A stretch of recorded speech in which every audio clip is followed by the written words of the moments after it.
Big shout out to Mateus, one of our awesome subscribers. Mateus asked me to take a look at this, Spyro the Dragon, on the PS1. I've never played it before. This is right at the beginning of the game, guys, so you've missed the cutscene, that's about it. I did try getting this working with Swan Station, so I could upscale the visuals a bit. But it doesn't like Swan Station, it won't work with it, but it does work with this core, which name escapes me. But anyway, Spyro, so yeah, this is Spyro. He's a dragon.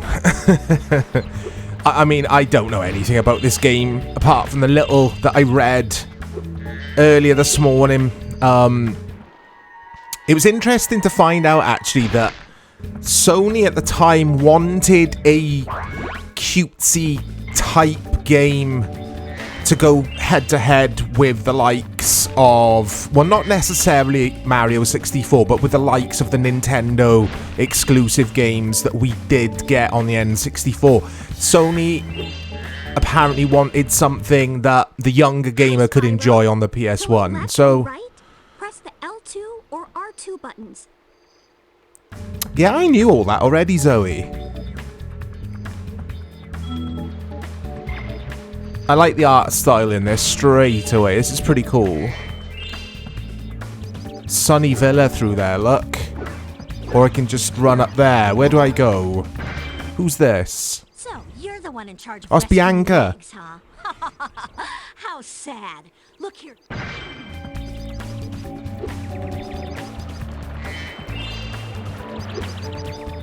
So there's been a few of these games, hasn't there, Spyro? It's developed by Insomniac, guys. So we've looked at quite a few Insomniac games on the channel of late. But they are the, I think, I always say this, but I think they're the developer who make Marvel Spider-Man on PS4 and PS5. And Jak and Daxter. I don't know. You know what my memory is like. It's a running theme on the channel now, my memory. Are you a dragon? Oh, it's Councillor George.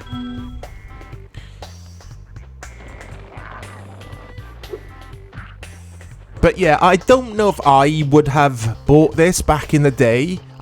It's definitely a borrow type of game for me, because I'm not against games which are targeted at the younger gamer, I must say. I still love playing the likes of the Mario games, etc. I mean, could you say that Mario is targeted at younger gamers? I would say that's more anyone, isn't it? Young or old, I don't know. Am I supposed to... Okay, well, he's died. I was going to ask, am I supposed to kill those dudes? Are they the ones that Councillor George was on about? I feel a bit...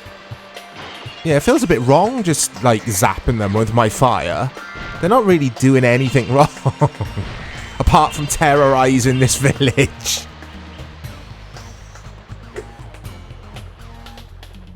Apparently there's a skateboard in this game. Or apparently Spyro can find a skateboard.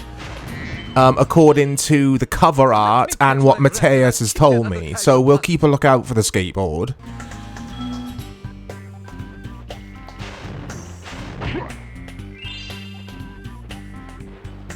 It's okay to control. It's a bit fiddly because your cameras are mapped to the left and right triggers. I mean, at least we've got the option of a camera. I gotta respect the age of this game now, but yeah. Apart from that, though, everything's pretty smooth to play, I must say. This Rhinoc is too big to charge. You'll have to flame him using the circle. I know how to flame. Right, I got Flame Grill, the old Rhinoc. Here we go.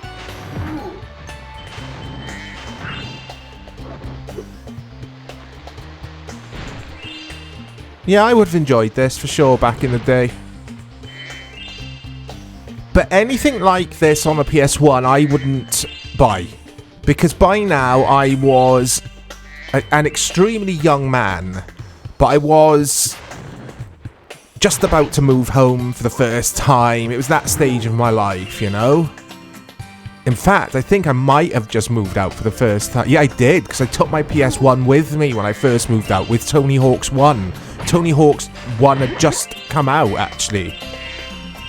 So I was like, too cool in a way to play games like this. But these days, I don't care what I play. Oh dear.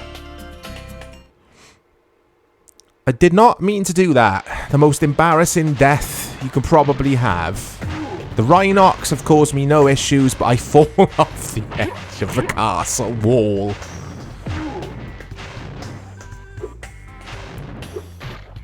Yeah, I can see that. I'm assuming Mario 64 must... Yeah, it would have been out already. If they're trying to compete with the N64, of course, Mario 64 was a launch game, wasn't it? With the Nintendo 64 console. I think I'm right in saying that. My N64 was bundled with GoldenEye, so I'm having to think about that one now, Mario 64. Maybe it came out a few weeks after the console launch. Let me know, guys. Anyway, you can see the Mario 64s in this game, like graphically and the 3D modeling and that kind of thing. If you get into trouble, you'll return to the I mean, this is nowhere near as good as Mario 64. Nowhere near. That's one of my favourite games of all time. But this is pretty cool. I got some reviews on the other monitor here. I'm going to have a glance. Edge magazine. So, Edge magazine in the UK. I have talked about this on the channel before, but if you are new and if you don't know who the hell Edge magazine are or were, I think they're still going, but they're based in the UK. They're a video game magazine targeted at the older gamer, or the more mature gamer, the more well-read gamer. Let's just say that. It's like, yeah, they use lots of big words in Edge. I used to buy it every month. That sounds pretentious. I loved some of their articles. Anyway, they scored this game, and I'll get there in a minute, guys, I promise. Edge generally score games quite low compared to every other publication. But they scored this a 7 out of 10, which is a very, very good score for Edge. Because they hate all video games. It feels like that sometimes.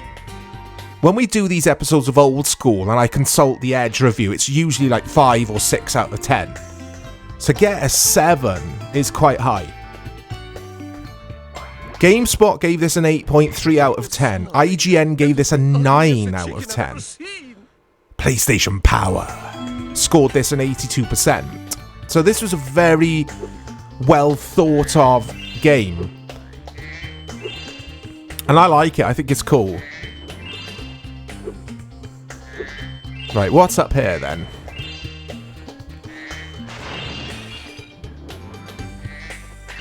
I mean, I assume the game gets more challenging, doesn't it? It's all kind of just tutorial, not tutorial, because it's not tutorial. But it's all... Oh, it's a skateboard! Here he is! I recognise this dude. Hi, Spyro. I found this gladiator training arena. I think I've seen him as like a...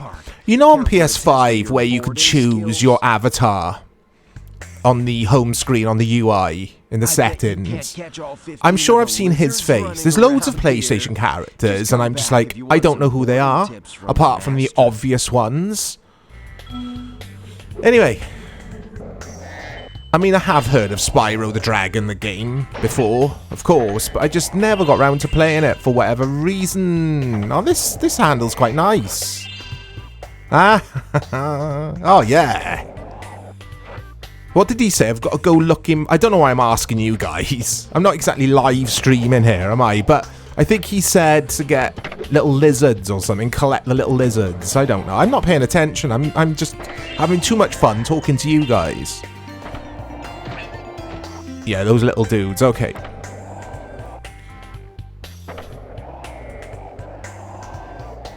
Yeah, what was I saying? Right, what I was getting at was difficulty. It feels to me just like a free roaming platformer, but my only grumble so far, and I mean, well, I'm 10 minutes in, where's the substance to everything? It doesn't seem to be any Where is the meat on the bones? I guess you got to play this for far longer than I have been to really see what the game's about, I guess. Oh, where the hell are the skateboards? Excuse me, mate, I've lost the skateboard. That's him, isn't it? Right, let's try this again.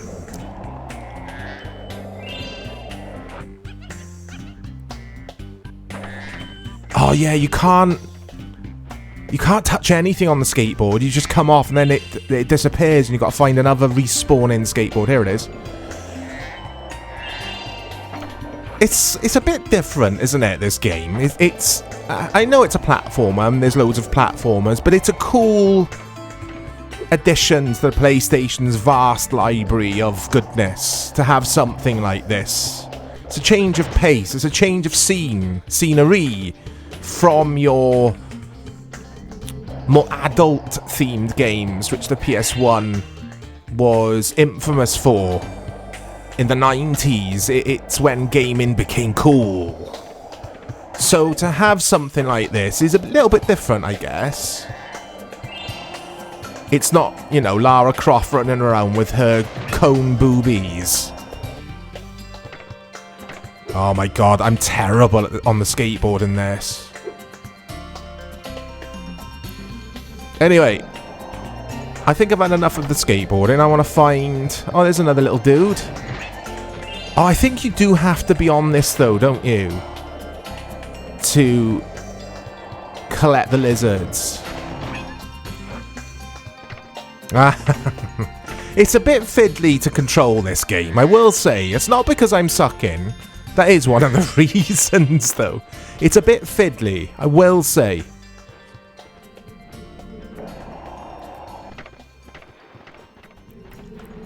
I mean, I wouldn't buy a PS1 for this game. You don't buy a PS1 for these kind of games, in my opinion. Like, you buy a PS1 for Wipeout, and for sports games, and for Call of Duty, and... Or Medal of Honor, I think, on PS1. Did we have Call of Duty on PS1? I think we did, didn't we? But yeah, you buy it for those kind of games. I wouldn't buy it for a platformer, but I guess if you've got kids and stuff, then obviously they need something to play as well. I don't know. And I don't know where I'm going. I'm lost here. I'm out of sorts, guys. I can't blame the hay fever, because my hay fever's okay today. So I think... Is it this way? I want to find the dude again who's got the skateboards so I can go backtrack and explore some more of this world.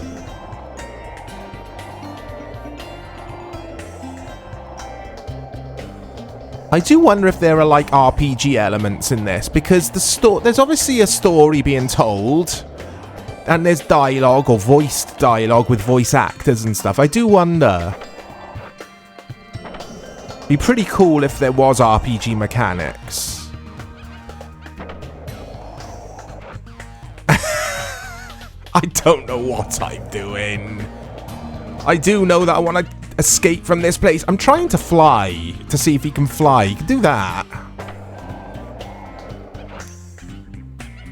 Let me know your memories with this game, guys. And Mateus, let me know if you played a lot of this, because you didn't really say if you enjoyed this or not. I assume you did to request it, because Mateus, big shout out to Mateus, requests bangers. The games that Mateus has requested have been very good, actually. Jackie Chan Simulator on PS1, which I didn't even know existed until a few weeks ago. And that game is so good. I actually played more of that, mate, after making the video. Really good game, that. Yeah, I don't know where I'm going. I can't find my way back up to the top of the ramp so I can, like I say, backtrack and explore the world. Because all of this is just like a bonus stage, is it? I don't know. Like a side quest? Who knows? Mateus knows. Mateus is going to correct me on all of this. He's going to say, Mike, you were doing it all wrong, mate.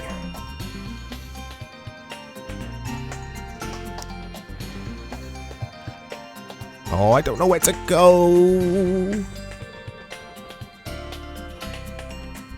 So I've just had a quick glance. So at IGN, Craig Harris. I don't know who Craig Harris is. I think he's obviously reviewing this game at the time. Thank God for that. Here we go. Right.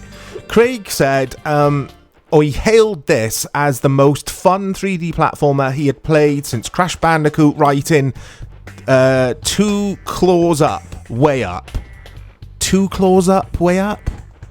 What does that mean? I don't like Crash Bandicoot. I hear gasps in the audience. I could never get into it. I didn't like running towards the screen. That game frustrated the hell out of me. Anyway. Oh, don't fall again. I've already embarrassed myself enough in this video so far, being stuck in the skate park. Any of these dudes are back? Or are they dudes that I hadn't killed?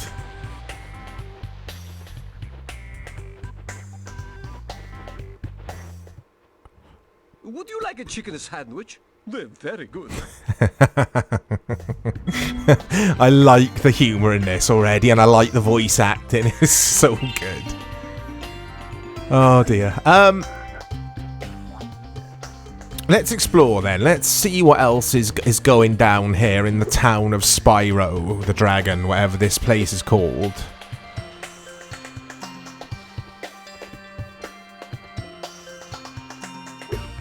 What I do like about this game is it doesn't hold your hand that much. It's kind of, I mean, yes, there are tutorial points, but it just says, here you go, here's the world, go and explore. I like that about it a lot. Mario 64 was very, very similar in that regard. Oh, it's Vanessa! I like the names of everyone. They're so, like, just normal names. I love that. It adds humour to it because of that. They're not, like, trying fantasy names for the dinosaurs and the animals and stuff. I like this effect as well when you burn a tree. It's the simple things that impress me, guys, if you haven't noticed. But, like, Councillor George, Vanessa... I mean, only Spyro has got the unusual name, I think. So far, anyway. That was a massive chicken. Is that Councillor George? Or is this someone else? Look, a chicken turned up. I hope it's not the only one left.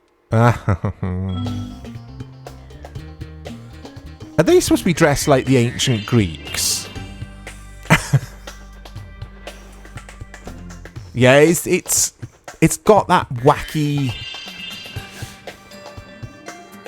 Yeah, it's just got that feeling of a game that is its own game. And that might sound really strange to you guys, but it's like... Yeah, this is Spyro the Dragon, you know? It's not a cut and paste, the copy and paste, the cookie cutter game of some other platform, and that's what I respect about this game. I hope I've explained that well. Anyway, let's see what this place is all about. I don't think I've been here. Oh no, I have. Returning home. Oh guys, I get so lost in these games. It's because I'm not paying attention. Anyway, we didn't go up here before. Who's that dude? Oh, look at this dude. Is he wearing a monocle? I hope he is. Spyro! My, how funny to see you. He's wearing a monocle. I haven't seen you since we defeated Ripto. Moneybags. Well, my business went into a slump after you left, so I came here and struck up a nice deal with the local sorceress. Lovely woman she is. Seems to be very fond of dragons, too. I recognise that voice actor. Asked me to guard Sheila the kangaroo. I suppose if you had Sheila the kangaroo. There we go. Escape, then you could keep her for a pet or something. Isn't that... Don't Australian people call women, in a non-derogatory way, but like a nickname for women is Sheilas, I think. I've watched Crocodile Dundee once.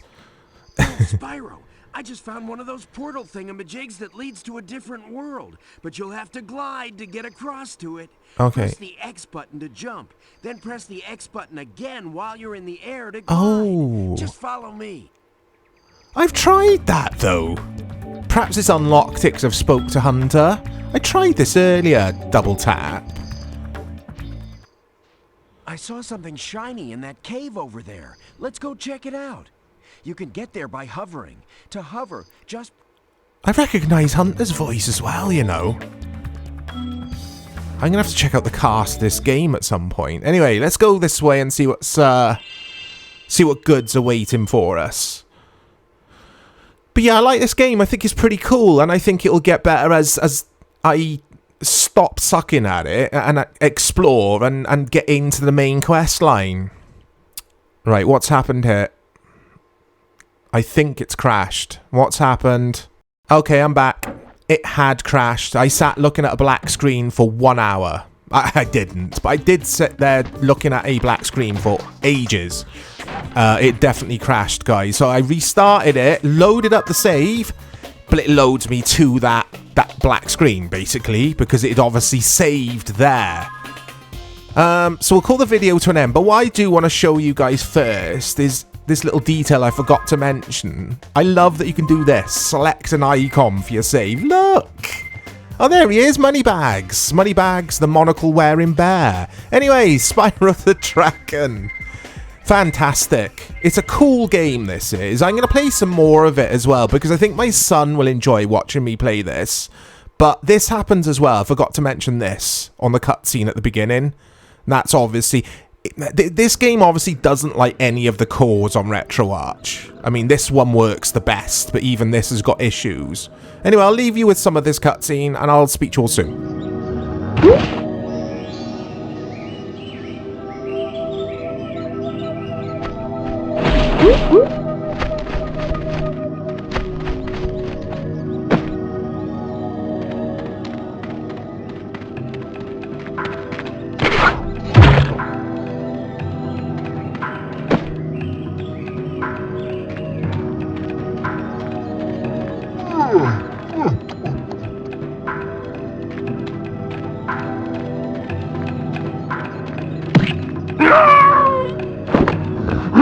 Oh.